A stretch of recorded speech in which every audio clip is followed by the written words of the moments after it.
Morning. We're going to talk a little bit about the silver fox today. Anybody interested in that? All right. This is a 6-class rabbit. Same weight range as the New Zealand.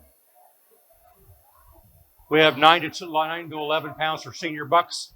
We have 10 to 12 pounds for senior does. This is an intermediate doe. She was born in May. Right, she's just now an intermediate. Let's talk about the point breakdown with the silver fox. There's total of 45 points on type. Total fur points, there are 50 points and 5 points on condition.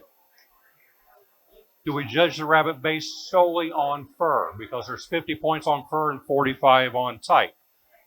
Fur is not necessarily the most important aspect of this. I want to break the point standard down for you as far as what the SOP says. When it comes to type, there are 38 points on the body.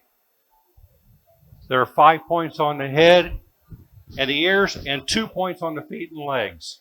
So 38 points of the 100, so 38% is on the body itself.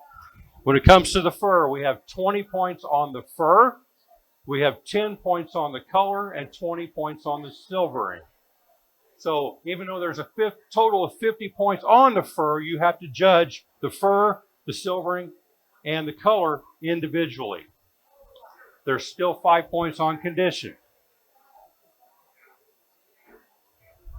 On the body, medium length, you want the high point right up over the top of the hips. You want a gradual curve from the nape of the neck. You want a gradual rise, from the nape of the neck to the high point over the center of the hips. She peaks a little too early, but you don't want a straight line. You want a little bit of a curve, peaking right up over the top of the hips and rolling down to the table. You want a nice full rabbit at the table. You don't want it to be undercut or pinched. You want the depth of the body to approximate the width of the body. You want the depth and width of the shoulders, depth and width of the midsection, and depth and width of the hindquarters to balance. Faults on the silver fox are long, narrow animals. When you drag your hands back through here, if you catch on the hip bones, that's a major fault. You want a nice full rabbit. You want a nice meaty rabbit.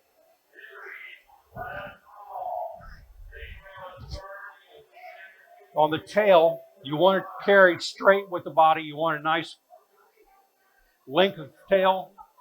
There's no points assigned to the tail, but they do mention it in the standard. On our fur, 20 points on the fur. You want a nice dense coat. You don't want to necessarily see skin. It has to be a standing coat. When you stroke the coat from tail to head, it should stand perpendicular to the body, and it'll remain there until you put it back in place. Texture on the coat. You don't want too soft a texture, and you don't want a coarse texture. I don't know if there's an appropriate terminology for the actual texture for the silver fox fur. We've all talked about it for years. I would like a little bit of resistance when I drag my hand through it. I don't want it to be coarse.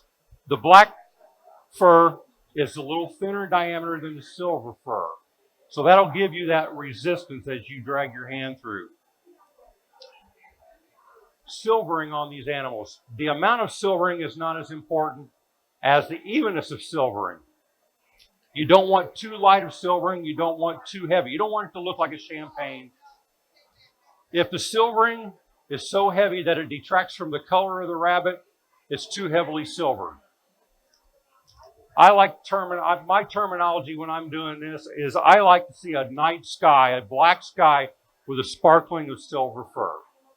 I know stars aren't evenly distributed in the sky, but she's pretty close. She's got a few dead spots here and there, but this is about the evenness of silvering and the amount of silvering that I prefer. I know it's all up to interpretation of the standard. The more heavily silvered the animal, the more even they look, but it's not necessarily correct. I mean, you can fault it. You don't want it so lightly silvered that it actually is splotchy. And you get that in junior coats.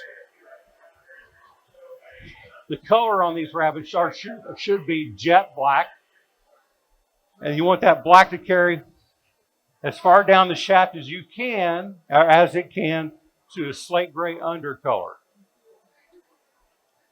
The silvering on these animals can be silver tip fur or complete silver hairs all the way down to the skin. This doe actually has silver tip fur.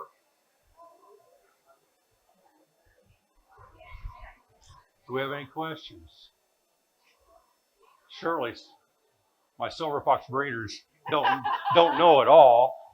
We don't know it all. Neither do I. That's Did you bring any of these for sale? no, I did not. This is the only doe I kept out of 20 that were born this spring. Really? She's gorgeous. Well, thank you. And she's not being shown today. Oh, I can show her for you if you want. I'm sure this was clear as mud. No questions? Nothing at all. I'm sorry? All general disqualification, toenails, white spots, weights are a big one. You'll find very few people showing senior animals because they don't make weight. My blues always make weight. The blacks typically do. Sometimes they're a little slower, and being on the COD for chocolates, I struggle to get them to wait. They'll make it, but it takes a long time. Bone. You want nice. She's just a little bit light in the bone. I don't know if you can tell. She's got decent bone. She'll struggle to make senior weight at 9 months. She'll make it, but it'll be a little bit long. Right.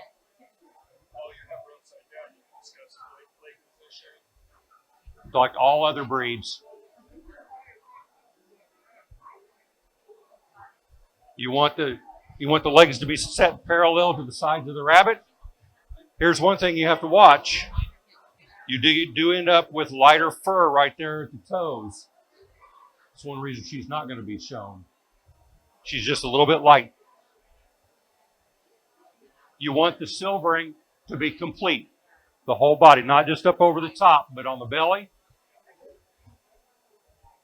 She's got it nice here. She still lacks a little bit of silvering on the head.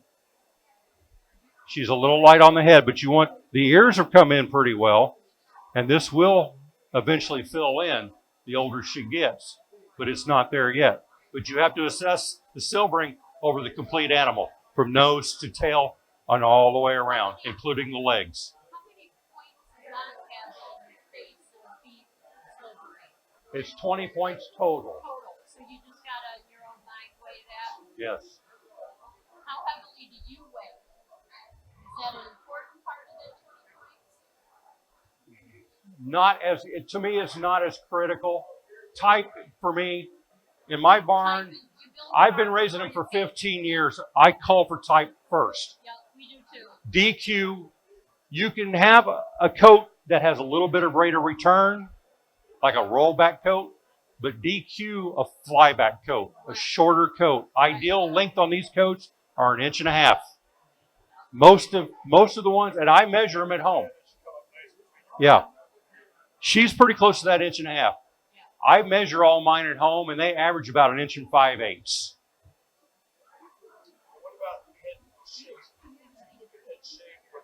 You don't want a snipey head. Does are going to have a narrower head than bucks. You want a buck with a nice wide head, nice wide muzzle, but it's a fault to have a narrow, rangy head. Huh?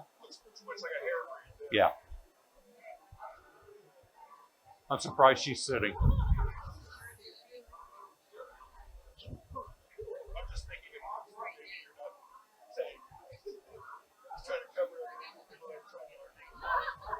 Anything else? No, just balance with the body. Ear length, the head, everything just should balance with the type, with the length of the body and the depth.